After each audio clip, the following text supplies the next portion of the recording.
Hello and welcome everybody to this Ask the Experts event on the theme of Can We Trust AI? And can I welcome all of you who are tuning in online as well. I understand there are about 500 people who have registered, although hopefully not all of you have gone off to make your dinner. I'm Hitan Shah, I'm Chief Executive here at the British Academy, and this is the last event in our Age of Mistrust season, where we've been exploring issues like the history of misinformation, how trust has been portrayed in sci-fi, and a year of global elections. The Ask the Experts format is based on the idea that you go to too many speaker events where the speakers drone on for ages and the audience never get enough time. So we decided to get rid of the panel expositions and hand it over straight to you as an audience. So this is a format entirely dependent on audience questions. We've received a lot from you in advance. We'll be going through some of those, but then there'll be a lot of time for you to ask further questions of our expert panel. And AI obviously has just become perhaps the zeitgeist topic at the moment. The Prime Minister the other day was saying that he wants to inject it into the veins of the nation. And I thought, steady on, Keir. But I mean, this obviously follows the kind of amassing of enormous amounts of, she's very tickled by that, amassing enormous amounts of data and then the kind of huge increase in computing power, which has enabled AI over the last decade to really make kind of leaps and bounds. And that obviously exploded into the public consciousness with the rise of ChatGPT just a couple of years ago. Hard to think back now before that. And debates rage on, of course, as to kind of how far, therefore, can we trust the output of AI. And that's particularly, I think, exemplified by the issue of hallucinations, which many of you will have heard about. I mean, just to check on this, I typed in, as any good chair should, before this session, into ChatGPT, who is Hitan Shah? What are his achievements? And it told me that I had been the Chief Executive of the Economic and Social Research Council. I must admit, I've never worked there. It listed a series of publications that I've written, which again, I'd never written. These hallucinations, I tried this 3 years ago, or 2 years ago when ChatGPT first started, and I was amazed to see actually that the hallucinations seem just as bad now as they were back then. Anyway, so look, it feels like the right time to really explore, given the kind of rise of AI, how far we can trust it in public life. And we've just got this fantastic panel, so let me introduce them. We've got Professor Helen Margetts, who's the Professor of Society and the Internet at Oxford University. She's Director of Public Policy at the Turing Institute and visiting professor at the LSE. But actually, most importantly of all, she's a fellow of the British Academy. That's a highly prestigious thing. There's only 1,700 fellows of the Academy. It's the highest accolade for an academic in humanities or social sciences. Next, we have Giles Pavey, who's bringing a more commercial perspective to the panel. He's Global Data Science Director at Unilever. He's got visiting positions at UCL and Oxford, and is also Chair of the Industrial Advisors at the Gen AI Hub. And finally, we've got Professor Louise Amoore. She's Professor of Political Geography at Durham University and also a Fellow of the British Academy, and has currently been working on an ERC advanced grant on algorithmic societies and done a lot of work on algorithms over the years. So, look, brilliant panel. You sent in a huge bunch of questions, and I had a go at kind of grouping some of them because we couldn't get through them all. I'm going to bundle them together and try a few out on our panel, and then, as I say, after we've gone through these, we'll open up to you, and you at home will also be able to submit your questions as well. So the first kind of bundle was a kind of, what's the reliability of the data around generative AI, and why does it kind of get things wrong? Helen, do you want to say a little bit about this? Well, it didn't get things completely wrong. I mean, I think you'd be a very good Chief Executive of the Economic and Social Research Council. Well, I think the challenge is that we tend to think of particularly these AI models that everybody can use, like ChatGPT and Claude and everything. We tend to see them like search engines or like somewhere where you go to find information. And the trouble is these models don't work like that. They don't contain information. They contain amazing predictive ability after being trained on huge quantities of information to predict what the right answer to your question is. But that's not the same as containing information. And sometimes they just haven't been trained on enough information about Hitan Shah, for example, to get the right answer. But I don't think, I mean, it's true that they work differently from normal sources of information, but I don't think we should glamorize it so much. We're inclined with AI to make everything slightly magical, so we call it hallucinations. They just get things wrong, like people get things wrong. But we don't, with people, we don't say, oh, he's hallucinating, instead of just talking nonsense. I think we need to remember that you know, there's lots of false information out there, and they produce it the same way, in a way that humans do. Thanks, Helen. And Giles, on the same theme, how does AI-generated inaccurate content differ from human-made inaccurate content? Because that's been around forever, right? Yeah, it's a very good point. I think that's a really interesting question in terms of... So I would slightly debate, when it first came out, hallucination was a big deal. And I think that hallucination has actually got a lot more under control. So if you have ChatGPT or Gemini or Claude as an app on your phone, and you use it to ask it a question, it will go off to the internet and look up the answer, and then use its language ability to give you the answer. So I don't know if that was the case with you, Hitan, but you know, these kind of classic things of how many R's are there in strawberry and things aren't really a problem anymore. I think, so hallucination is kind of getting better. What's interesting about it is it kind of makes us question, like, how do we judge whether things are right or wrong in normal life? And there's a central question, which I'm sure we'll come back to many times today, which is, when you look at AI, should you be comparing it with like perfect results or comparing it with average human results? And you know, that's pretty central to, you know, how we go about using it and how we think about using it, especially in public life. So And what's your short answer to that rhetorical question? Well, yeah, I think I'm all for you. I'm not all for any of it around that. I think that realizing it, that we should be comparing it in the first instance to human ability is quite a bold step, but probably is the step which would have the biggest positive impact. Maybe less in a kind of people wringing their hands kind of way, but in actually, you know, boosting economy or boosting people's standards of living. My personal view. And Louise, one of our audience sent in, I thought, a really interesting question about how likely is the scenario in the kind of dead internet theory that the internet will progressively be filled with automated content and not humans sort of to happen. And I mean, the audience member too polite to talk about the enshittification of content, but I think that's what they're getting at. So.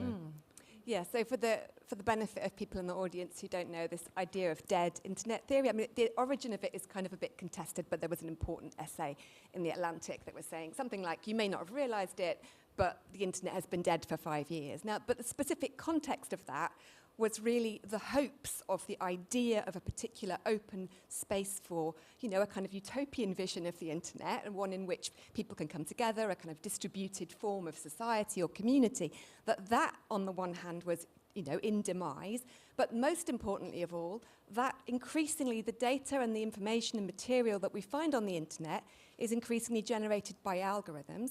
And if you then think about something like a large language model and how does it learn something, then you have a logic where effectively this algorithm is learning about the world, and I would say making the world, right? It's not just learning about social and human activities, it's shaping the world, based increasingly, and my computer science colleagues say that this is the case in the work that they're doing, that increasingly that data that's training the algorithms has been generated by algorithms.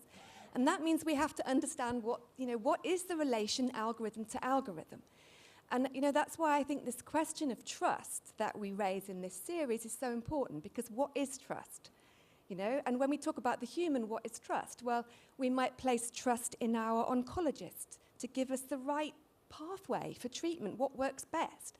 And those oncologists are now increasingly working, of course, with the outputs of some algorithms that you might say help them to make that decision. So trust is always relational. It always is, you know. And why do we trust the judgments of a judge? Why do we trust our friends or our community and our kind of locality? That's about the relations we build. So I think it's a really fundamental question. How does trust itself transform when part of that relation is algorithm to algorithm and how that builds the world in particular ways?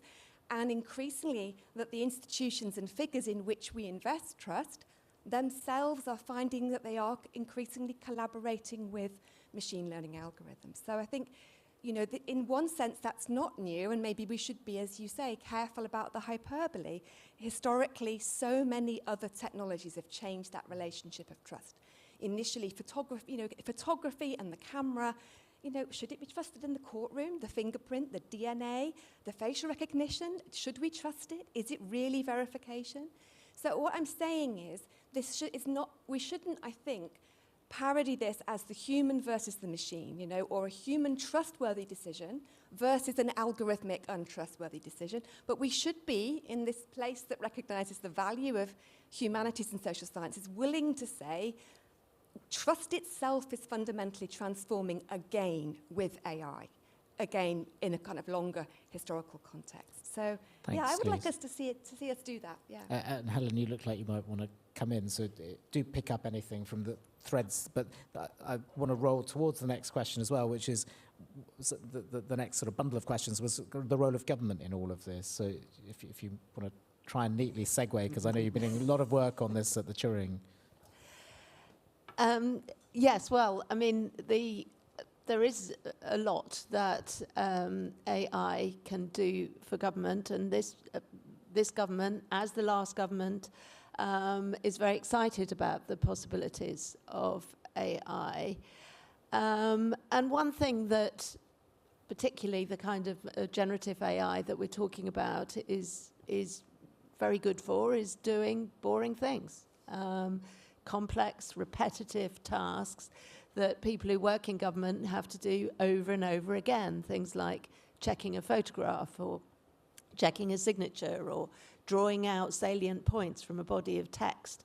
Anybody who's used large language models here has probably used it for that. You know, what does this really say? Cut to the chase, as it were. And those models can be used to reduce things that people who work in government spend a lot of time doing. Paperwork. Doctors, by some calculations, spend over half their time on paperwork. And there's no doubt that these models could be really helpful for that. I have to say there are some I've been looking at technology in government for a very long time. Since the days when it was quite a sad and lonely thing to do because nobody cared about technology in government. But now everybody cares, so governments are much more excited about it. And organizations like big consultancies or the Tony Blair Institute, very influential think tank, are predicting really massive savings for government from AI, 45 billion a year, was it? Something like that. Now, what you've got to remember, if that's really going to happen, then AI has got to be trustworthy and it's got to be adopted right across government. So there's a lot of work to do if you're actually going to get that, and it doesn't come for nothing. It requires expertise. It requires people in government having the expertise to ask these models the right questions and use them in the right way. And it also means we did a piece of research last year looking at how many public sector professionals were using large language models. And these were people in hospitals, in universities, in the emergency services, in healthcare, social care, and so on. And even last year, over 20% of people who worked in government were using these models in a sort of bottom-up sort of way. And they were very enthusiastic about it. A lot of them were saying that they felt that they understood how it worked. I mean, good on them. that they were more productive when they were using these things, and that they trusted the output. But less than a third of them felt that they were having any sort of guidance or standardization or how they were using these technologies. So it's important to think about that when you're thinking about the very exciting productivity gains that are promised from these tools. You have to think about how you're going to do that and put the resources in to make sure you do it in a trustworthy way. Thank you. And for those who might be interested, I wrote a piece in the New Statesman a few months ago called "Why Tony Blair is Wrong About AI." So just in case you're interested in picking that one up.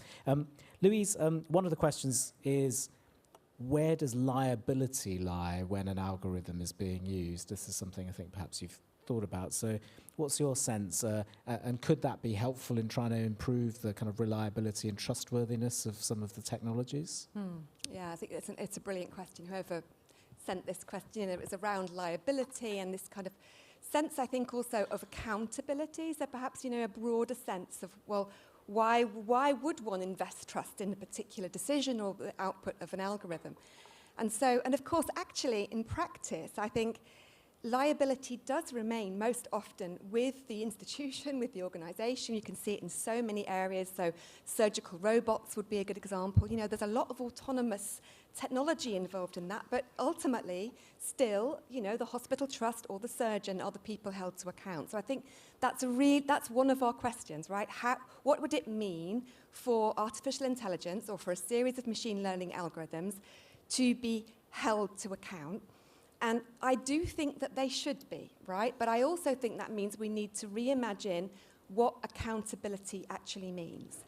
Because this can no longer be, and this links back to this question of government, right? And especially the idea that this dominant notion that you can replace bureaucratic processes, the whole technology of bureaucracy, with artificial intelligence. So across all the UK government departments, there's encouragement to use this so-called AI red box to summarise documents, to make suggestions, and so on.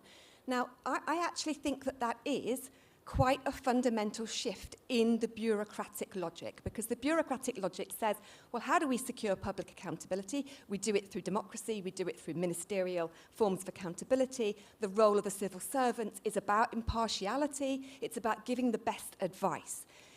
What I'm saying is that these technologies are going to change what even the best advice means. So if you have a civil servant asking a perfectly acceptable, reasonable, good question, what could the implications of the closure of this accident and emergency unit in this part of rural Northumberland, what could this be in terms of the effects on community and so on? You might say, well, that's an excellent question. That should be a prompt. Let's hope that these civil servants are formulating their prompts in that way.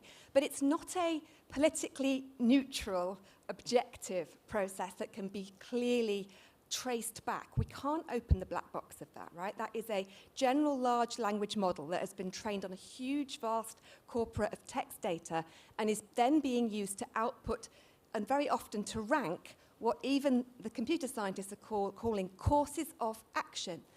So you've got models that think in terms of probable courses of action, probabilities, and then, of course, a huge temptation on the part of decision makers under conditions of austerity to say, yeah, we actually do need to know what is the best course of action, and we will use these models to help us to rank and to filter what they are. So what am I saying?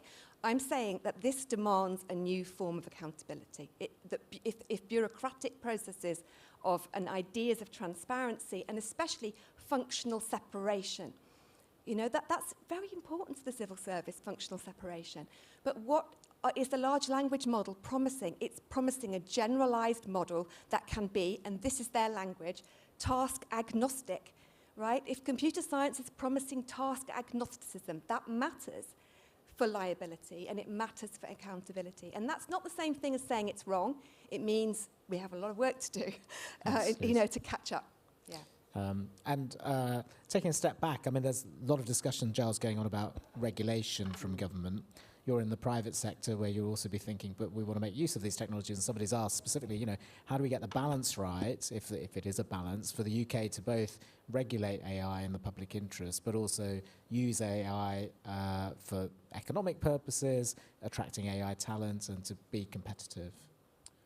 Yeah, it's obviously a very key question. So I think on liability, so all of us in this room could use one of the text to image softwares like Midjourney or Stable Diffusion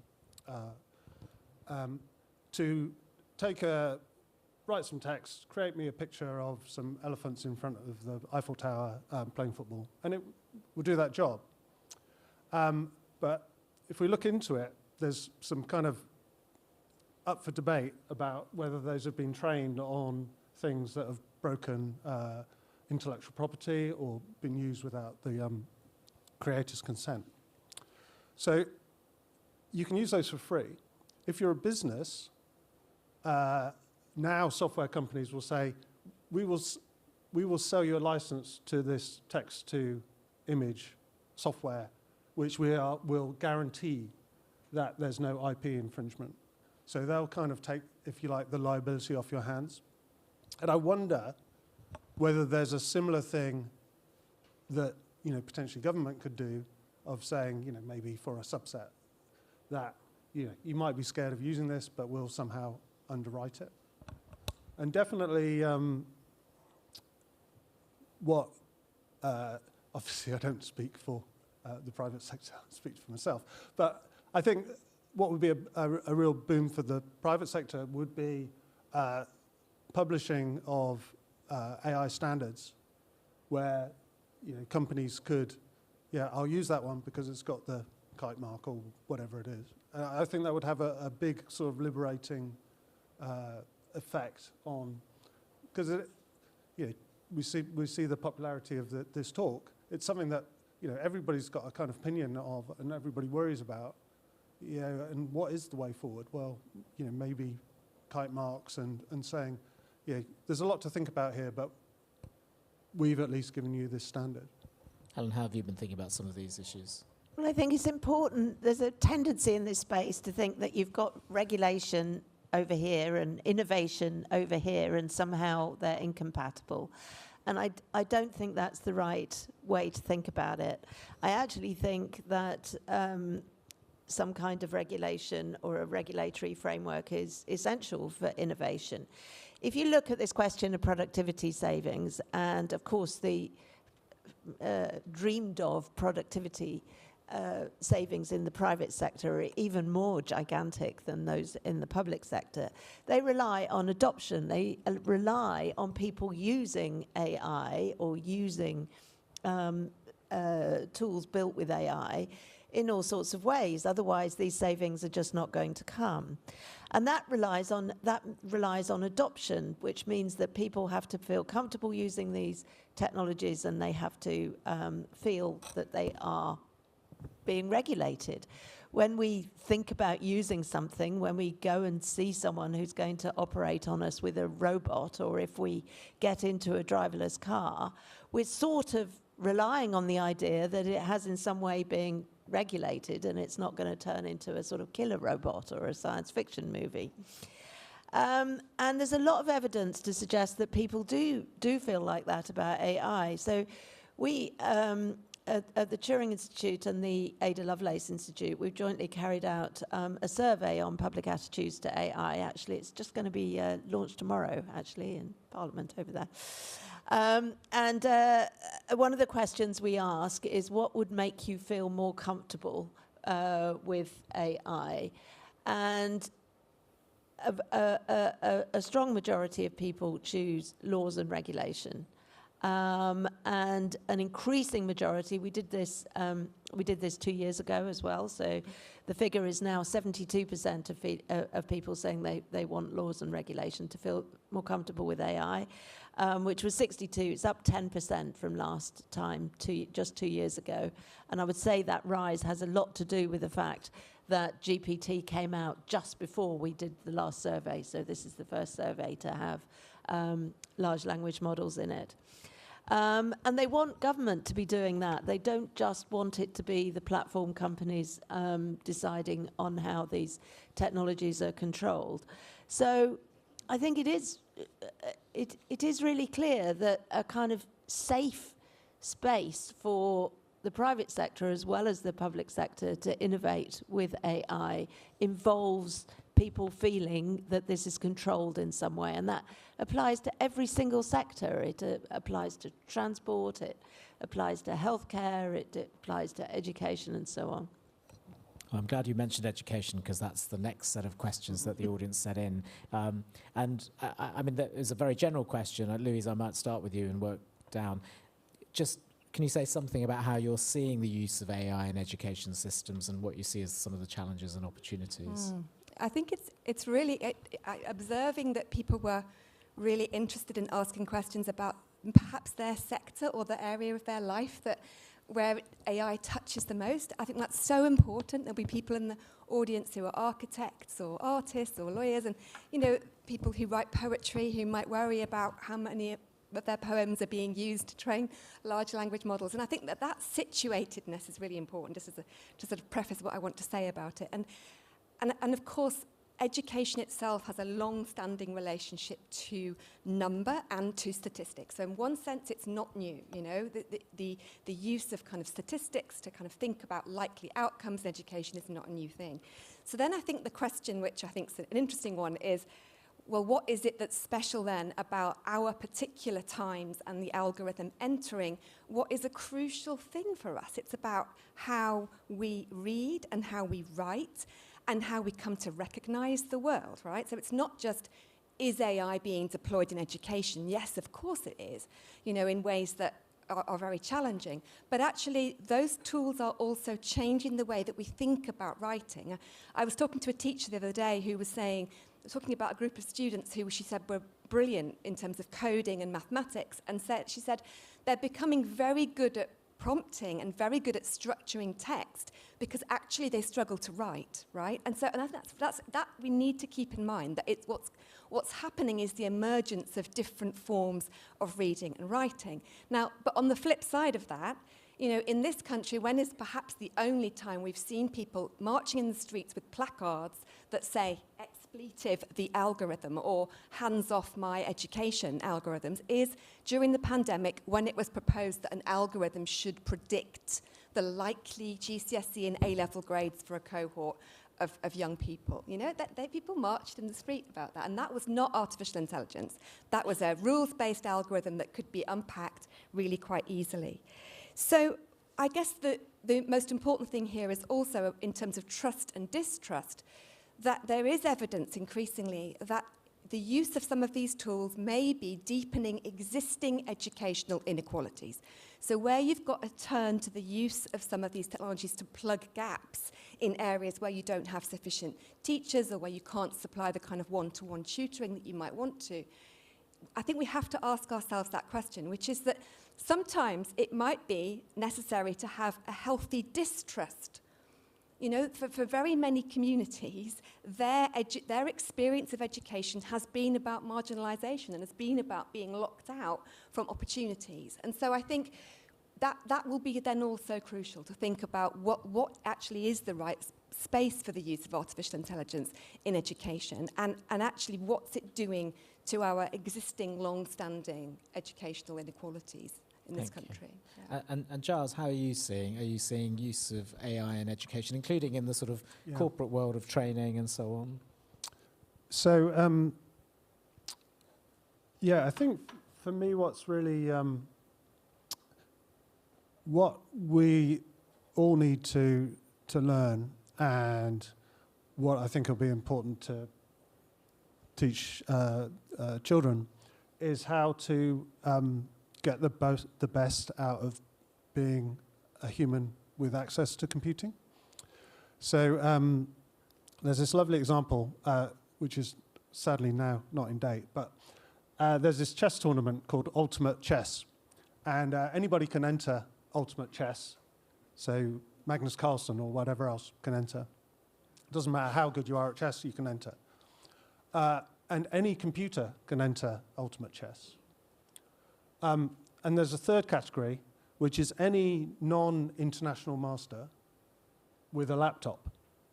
And that combination of somebody who, because they're not an international master, is not the best at chess, and because they've only got a laptop, not some supercomputer, doesn't have the best computer, won. And it consistently won until computers just got too good. But chess is like a really easy thing for computers to do because it's a grid of 8 by 8 and, you know, only a few things can happen.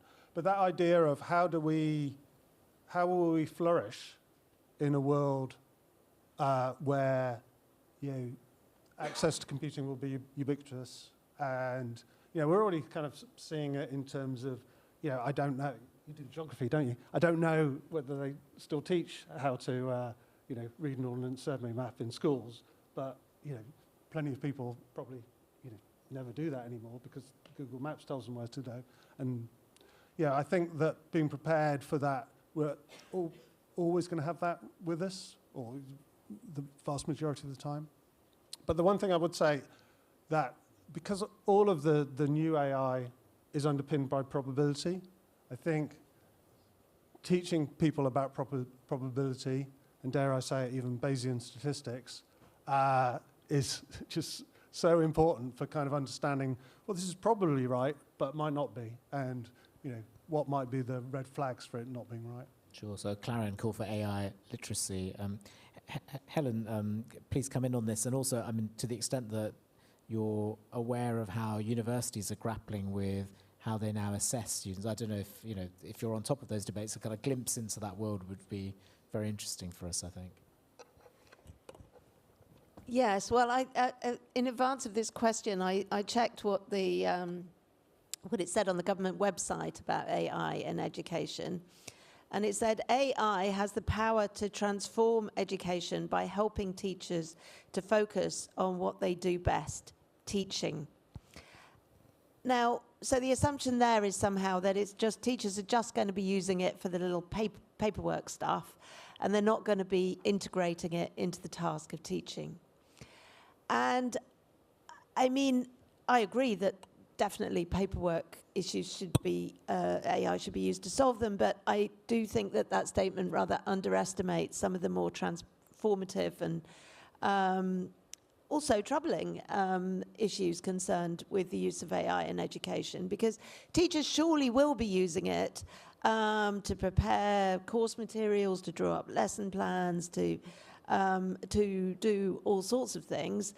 And definitely students and pupils will be using it. We know that. And the biggest companies, the AI companies that produce these, like the biggest models, tell us that there's a great big drop in usage during the school holidays. So that gives us some indication of who else is using it in schools. And this, I'm not saying that that's a bad thing. I think there are fantastically exciting opportunities of these models in education, but we do need to think about things that the rest of the panel have mentioned, particularly this question of equity.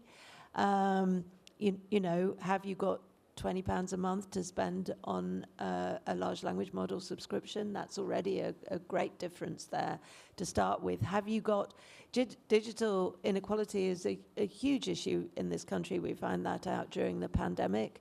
Over a million children live in households where they don't have, and that's research from the British Academy, where they don't have access to the right kind of appliances or skills or connectivity to study. So those kind of inequalities could get deepened by these models. And I think it's important that policymakers think about the importance of these things, also the way we think about probability.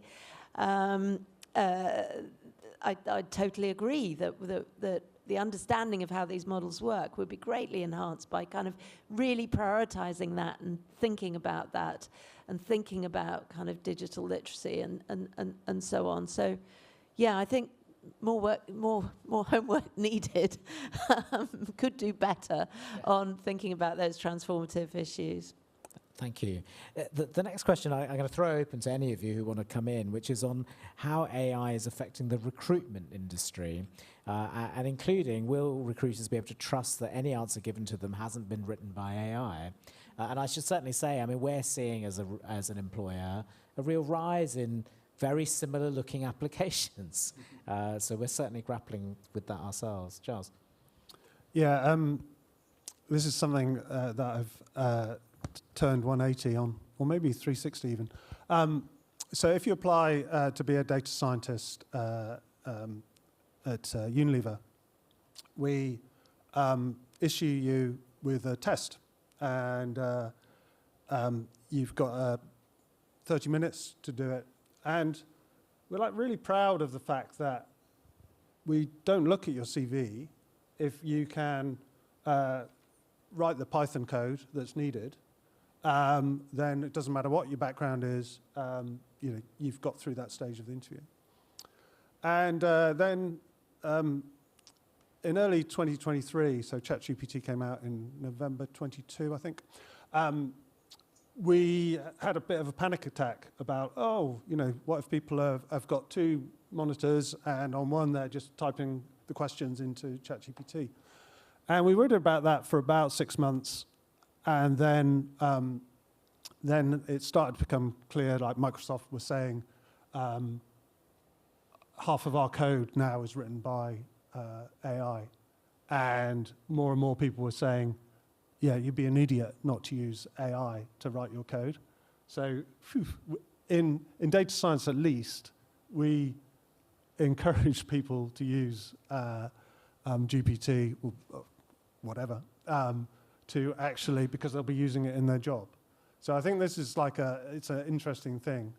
The other thing that's a bit fun is, should you wish to do it, you can copy the the job requirements into your application and feed them in as a prompt and get your GPT to insert those to make sure that you get through the inevitable AI sifting that comes in the first place that says, oh, do you have all the skills? Well, you can kind of insert, in the olden days, you would have inserted them in white text or a tiny font. Now you can just kind of get GPT to put in all the buzzwords for you. So we've got AI looking at applications written by AI. It's Who watches The Watchmen? Yeah, exactly. Well, yeah, I just wanted to illustrate what both of you have said with an example. So just before Christmas, I had an advert out for a research assistant. It was a very sort of small post. It was just 6 months, variable hours, research assistant. I had 120 applications for that post, which is quite a lot for that kind of for that kind of post. And I was reading them, and it wasn't like any recruitment exercise I'd done before. And when I kind of finished my task, I handed them over to another panel member, and I said, there's something odd about these. They keep explaining what their journey was to get to the point of applying for my job, and I don't remember asking anything about people's journey. It's very strange. My noble co-panelist keyed into the, just decided to play around a bit and tried applying for my job, for which she was extremely overqualified. And she's Romanian, and she got an application out of it saying, my journey began in Romania. And we realized what was going on, that this was the kind of thing that GPT was telling people to do in their applications.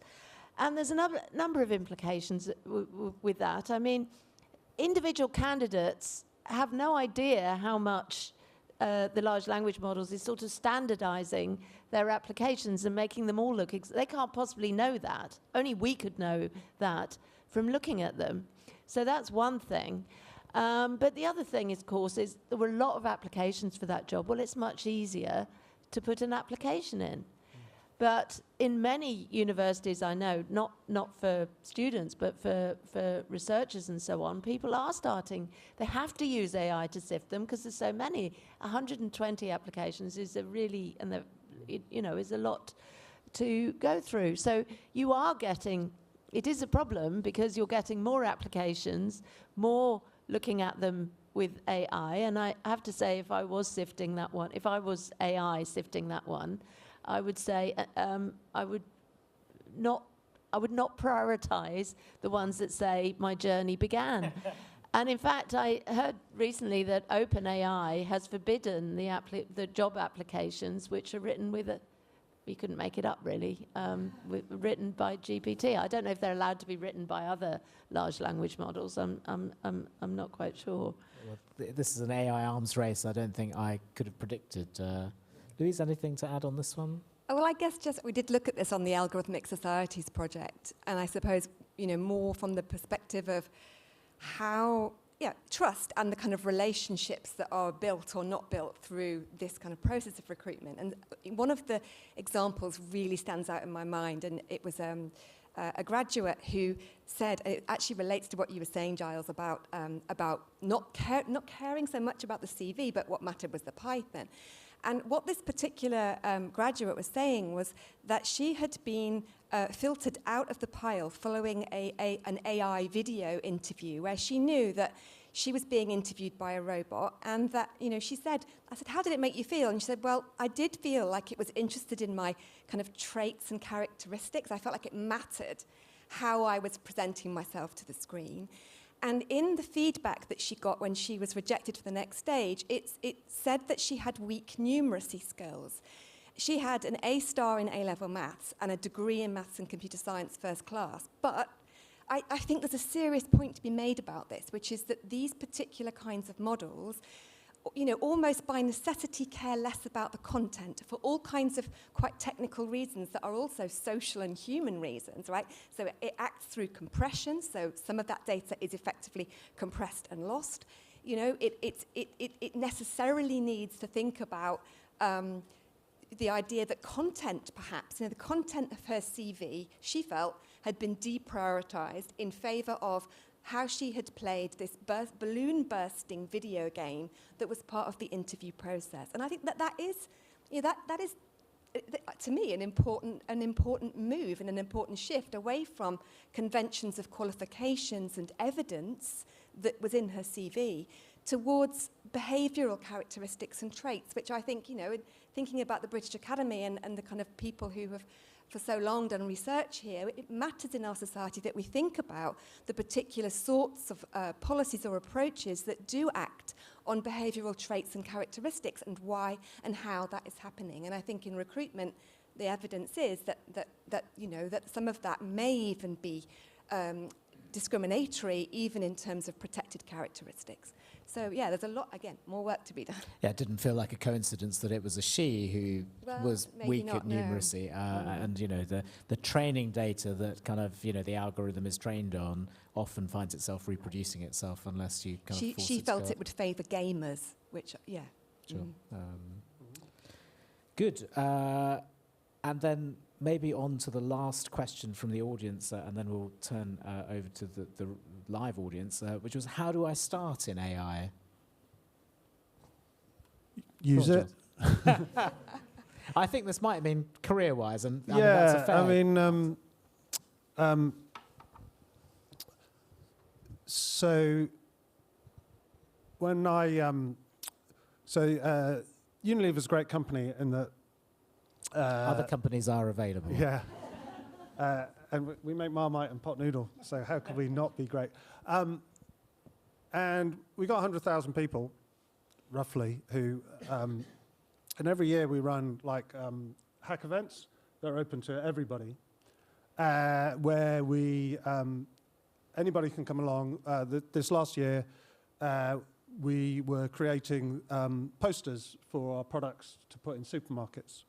And we gave people access to the tools to do this, the text to image, and they got hands-on, and 1,000 people did that. And getting hands-on, if you're interested in the subject and you aren't hands-on, I would just super recommend, if you install one of the, it doesn't really matter which one, Claude, Gemini, whatever apps on your phone, and just use it instead of Googling things. And I think you will be enlightened about how it is a step forward. You might well find the hiccups that it has as well. And I think there's so much information out there about, you know, if you know what your preferred learning style is, so mine's watching videos during my lunch hour, you know, that's what I do to learn more about AI, is I watch YouTubes, you know, but I could be listening to podcasts, I could be on a Coursera course or data camp or whatever, trying that. There's so much stuff out there, and I just encourage everybody to have a go, even if you kind of think, oh, it's not necessarily for me. And a lot of the old barriers, there's this new thing called vibe coding, which is being able to write computer programs just using the power of English. And there's a kind of catchphrase now that English is the top computer programming language in the world now, and probably will remain it, in that you can now with these tools just say, I want to have well, more or less, if you can think it, you can ask the computer to program it up for you. So get involved. Thank you. Can I just say something very briefly? Because whoever asked this question, it's a brilliant question. How do I start? And I just couldn't help thinking, well, would we start from here, right? And I really mean that in terms of here. You know, thinking about the humanities, the arts, and the social sciences in the context, not just in terms of the UK, but globally, that the traditions and the critical thought of those disciplines is under assault from all sides, right? That has to be said, I think, because in starting in AI, we must continue to value the arts, to value modern languages. Those departments are closing across the country. You know, we're talking about language, meaning, context, generation in the actual AI logics. But we have things to say about that from, you know, hundreds of years of philosophy and thinking and critical social and political theory. So I think what I would say to that person saying, you know, how do I start, is consider the multiplicity of places and positions where one could start. So one could start from being a musician, interested in using kind of algorithmic techniques, or in the arts in other ways. So I guess I just want to counter some of the kind of emphasis on mathematics, data science, and computer science by saying, you know, there's a reason why the British Academy is taking this extremely seriously, right? It matters. It matters how we think about the world and engage the world. Is that brief enough? Thank you. I want to abuse my position as chair and ask a question of my own, if I can, before we open up to you. It feels to me like we're in this very weird phase with AI. On the one hand, this was supposed to be the year of adoption with AI agents and so on, but actually I get the sense that people are pulling back a bit, still finding it all a bit glitchy, you know, it doesn't quite work. At the same time, the kind of really big AI figures, Demis Hassabis, Dario, etc., they're talking about kind of AGI, you know, sort of general intelligence, artificial intelligence, being not that many years away. And so holding these two concepts together, I find very difficult. That this sort of extremely intelligent AI might be just around the corner, but we still finding the current version glitchy. And I mean, is that how you read it? How do you reconcile the two? Helen? Well, I'm not a huge fan of artificial general intelligence because I don't really know what it is. I think it's a hypothetical concept. On the one hand, some people in the technology world are saying, oh, we're there, we're virtually there. We've already got artificial general intelligence. We've got kind of machines that are as intelligent as humans on all levels. And we've got other people saying, we'll never get there because the goalposts will always move for what artificial general intelligence means. And I think that tells you all you need to know. Nobody really knows what this is. And also, I don't really know why we want it.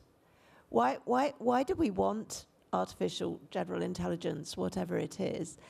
And I think there is a real tendency with AI for us to... We always seem to be thinking of replacing things that humans can already do, like walking without falling over, though not always in my case, and or drive, or lots of the things that we've been talking about. And I would be much more excited, because I mean that's what artificial general intelligence is seen as. It's seen as the sort of ultimate AI human.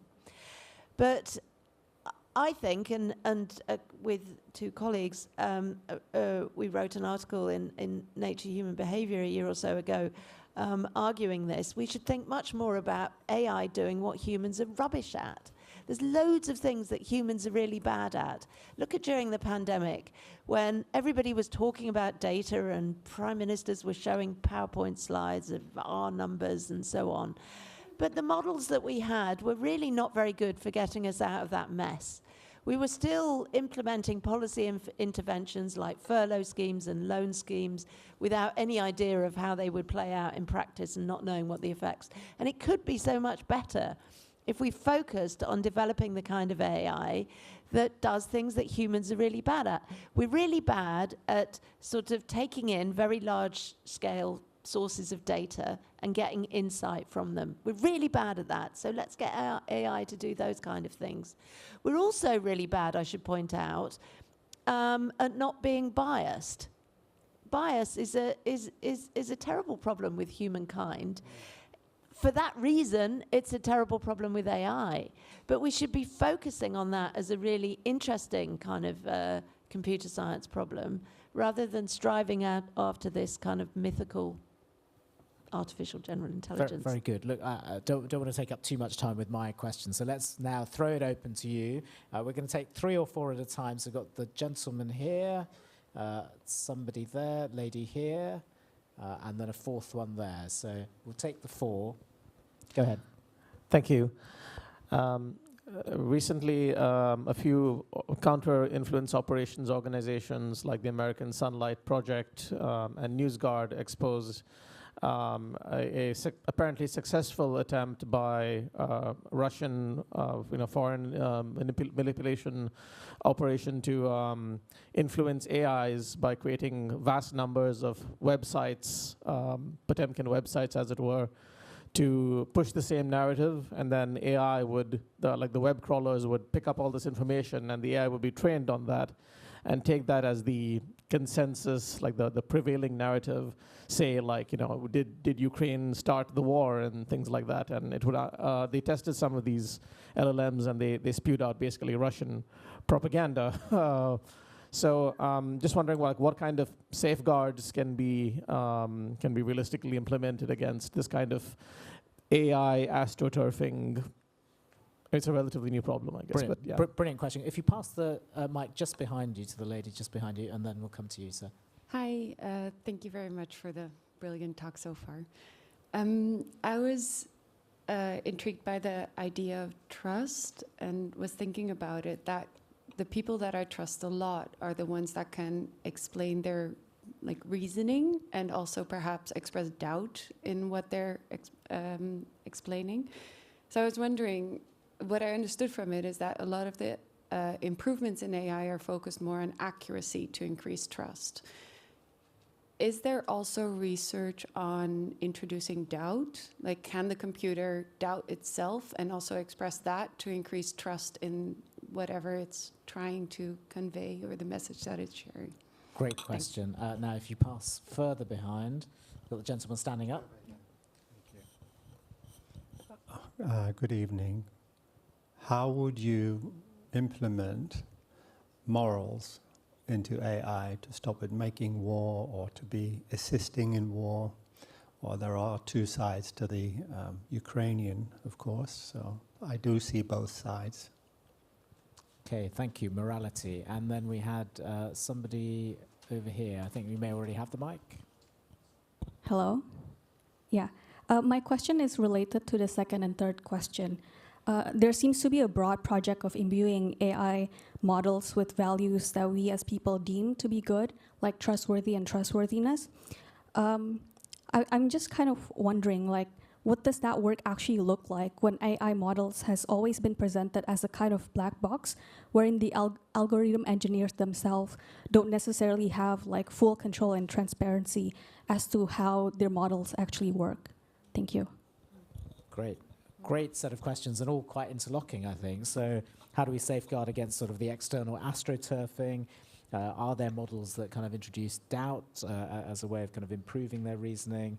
How do we engineer morality in, and what does it look like inside the black box? So, Louise, do you want to kick off? And you don't have to answer every single bit of every one, but kind of flow into the ones you want to. Thank you. I really appreciate the questions. I don't want to be one of those academics who says, I've written an essay about this, but I have written an essay called Doubt and the Algorithm, so I kind of have to say that. But still, what you're saying is, I think, is exactly right, this kind of explaining reasoning.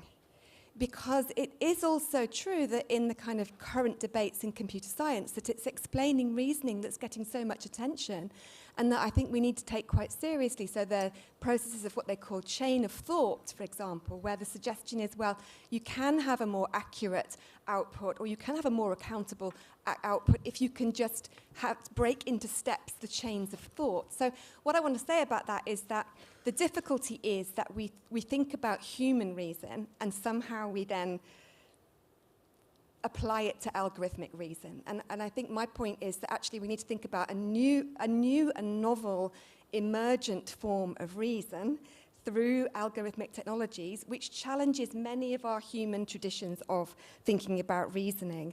And so for me, the introduction of doubt is hugely important, and in practice, very difficult for people to actually do, right? So I very recently remember interviewing a pediatric clinician who was saying, look, the reason my patients and their families trust me is because I express uncertainty. He didn't say doubt, actually. He said, I express uncertainty.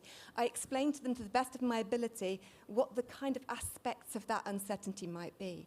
And so I think that is a really important question, like how do we introduce the idea of uncertainty that remains and persists? Every algorithmic output is full of uncertainty, which is not quite the same thing as just being wrong or inaccurate, rather like it was in the case of Heaton being the director of the ESRC. It's because the model is trained for plausibility and not accuracy. So from the point of view of the model's form of reasoning, it kind of makes logical sense, right? So I think that, I'd encourage us to think about how our relation to others is, uncertainty about those relationships is crucial to morality.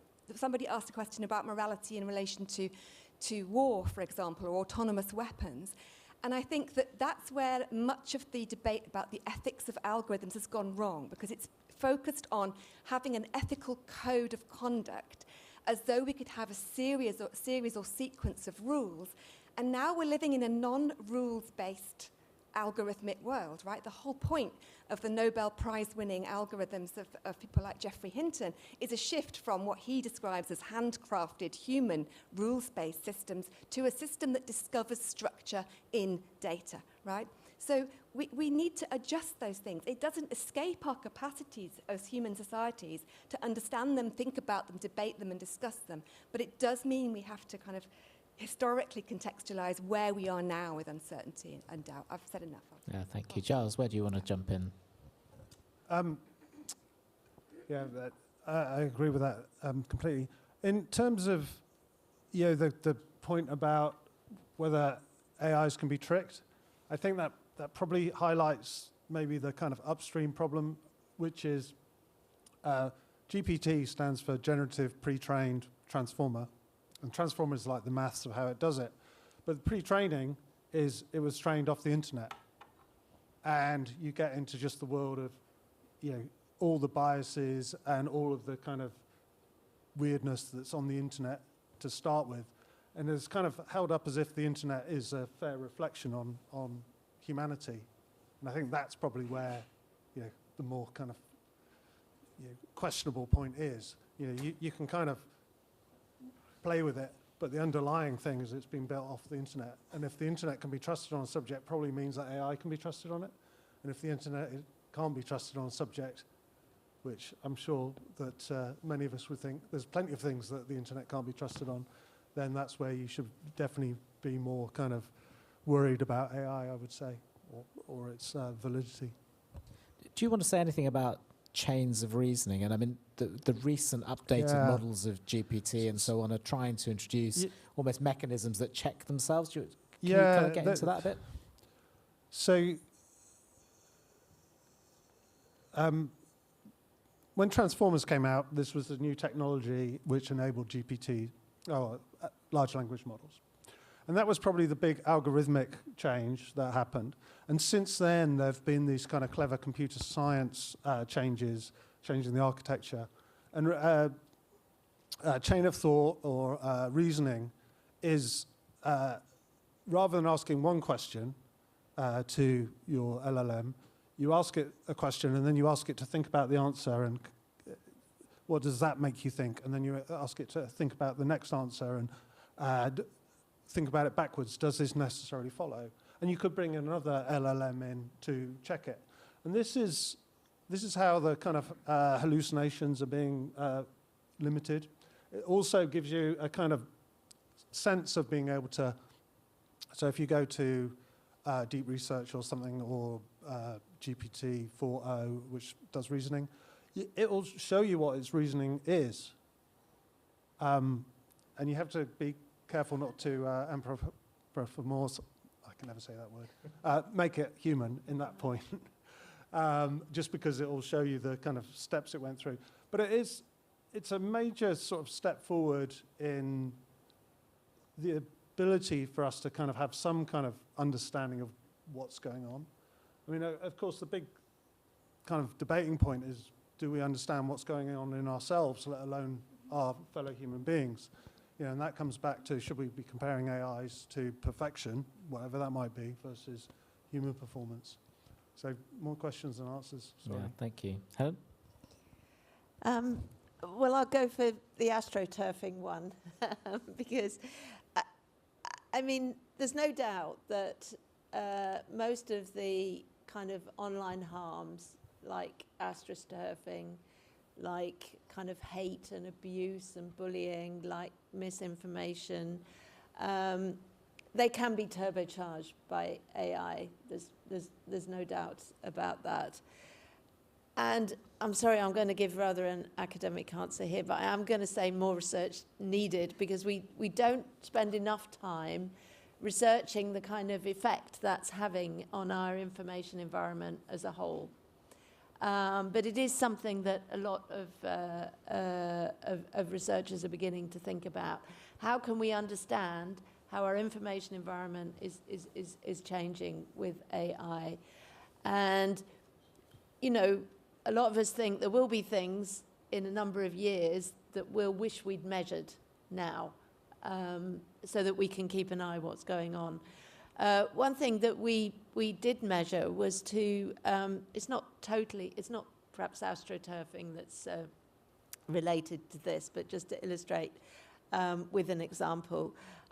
We asked people how comfortable they were doing various things online. And one of the questions we asked was, how comfortable are you expressing political opinions online?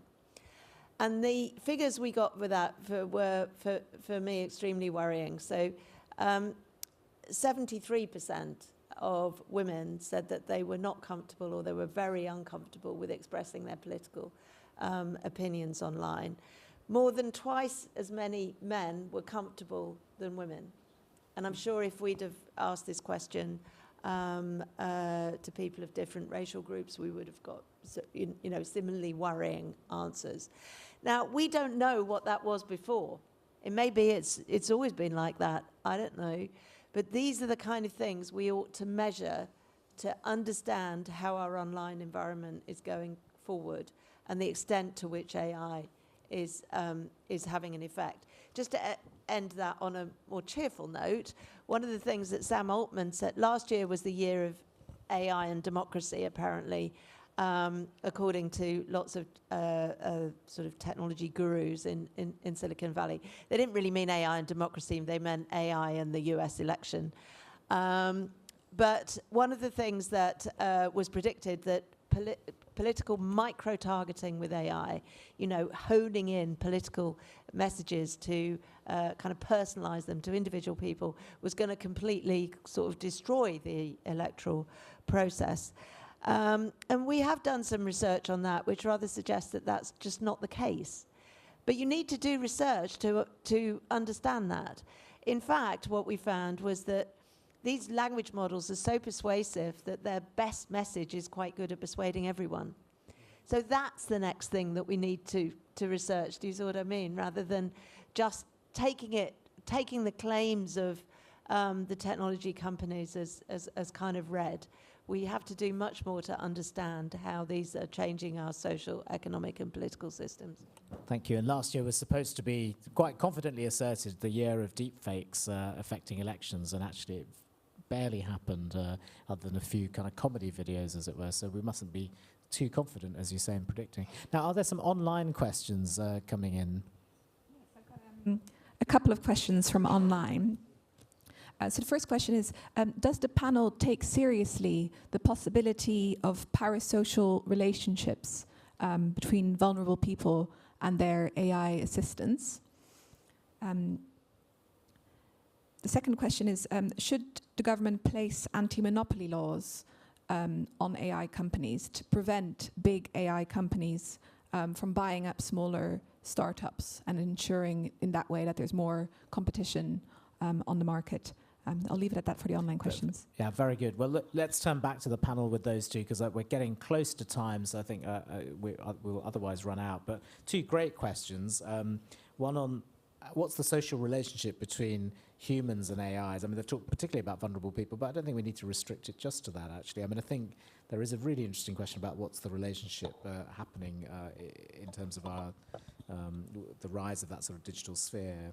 And then the other one, anti-monopoly laws, but I think it would be a great place to end on the kind of big tech question, not least as we've just seen, you know, all of the data that Meta has sort of trained its algorithms on. It's just been sort of uncovered, and lots of artists and creatives have said, you know, all of this has been stolen from me, quote unquote. But yeah, how does big tech play out in this sphere? So, Louise?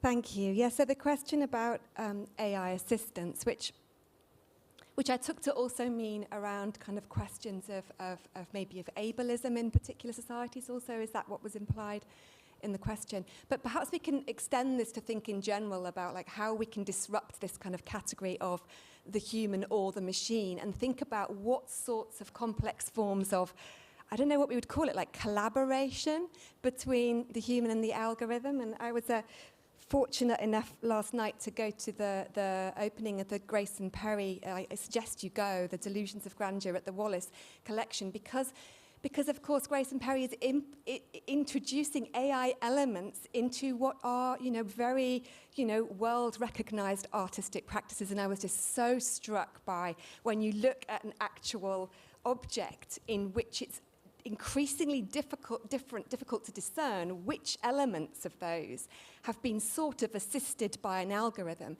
And what he says himself, I just want to just very briefly quote what he says. In The Making of a Ginger Jar, he said, "I used a light drift of computer-generated images to somehow honor the hand-drawn elements," right? So I used these AI-generated images, but to honor art and craft. And he goes on to say, "I hope then that the AI-generated content sits in harmony with the human and the traditional." And like, I found that incredibly thought-provoking, right, in terms of how we're thinking about the relationship between craft-based practices, arts, human life, social relations, and AI output. That increasingly, like the ginger jar, the way we move in the world, the way that we access spaces in the world, which I think was maybe also implied in the question, will involve elements of the human and algorithmic that are so intertwined, like these drifts of AI-generated images, that it will be increasingly difficult for us to disentangle, what we would say is the kind of AI-generated aspect of this. So, yeah, that's pretty much what I want to say about that. Thank you. Giles? Yeah, on the point about human and AI, loneliness is a big problem in our country and maybe the world over. So I do think there's good things that can, happen in that. Everything I've said tonight is just my opinion, but to be super clear, when I talk about big tech, it's very definitely just my opinion, not of my employers.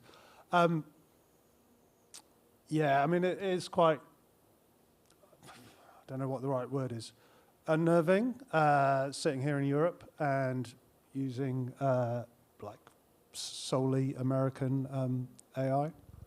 In a sort of super weird way, many of you will have heard about, was it January this year, there was a kind of a Sputnik moment where the day before, was it 1958, when Sputnik went up, the day before, the world only thought that America was able to put things into space. They were the clever ones, they had the resources. And then plucky Soviet Union put the Sputnik up and it started beeping down on us. And we might have had, or definitely kind of within my circles, this was how it felt when DeepSeek, the Chinese large language model that was reportedly cost 1/100th of the price of the big American ones came out, which should suggest that maybe American tech doesn't have a kind of unstoppable monopoly on that. So it feels to me like the reliance on these big tech companies is probably unhealthy, and things that could be done to bolster AI development in Europe would only be a good thing. Interesting, thank you. Helen? Yes, about taking the parasocial relationships thing seriously. Actually, that's another thing that people are thinking about, whether that's something we will want to have measured in 10, 20 years' time. And there are some very brilliant Oxford Internet Institute PhD students working in the AI Security Institute, particularly on that issue. Other universities are available. The question of tech firms, I mean, where do you start? I think You've got about 30 seconds. I think what's really worrying is that when GPT, for example, was released, it was released into society without warning, without many guardrails, and society, government, the economy has just had to sort of get on with it and integrate this huge injection of technology for good and for bad. And I think we've got to accept in a way that we're sort of on our own now. The companies are releasing these models, they're changing all the time.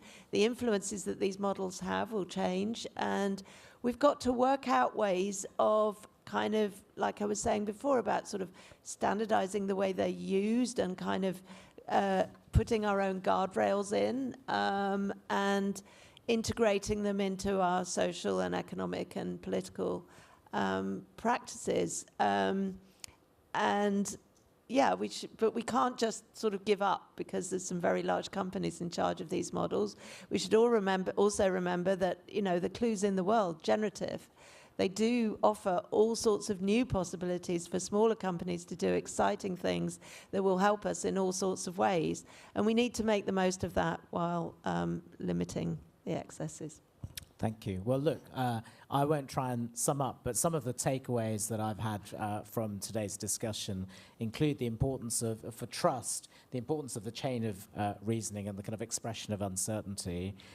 This idea, actually, that when is AI a kind of mirror to humanity, the sorts of things that actually we've been putting out ourselves, and when should we judge AI against the perfection standard versus ordinary humans, as it were.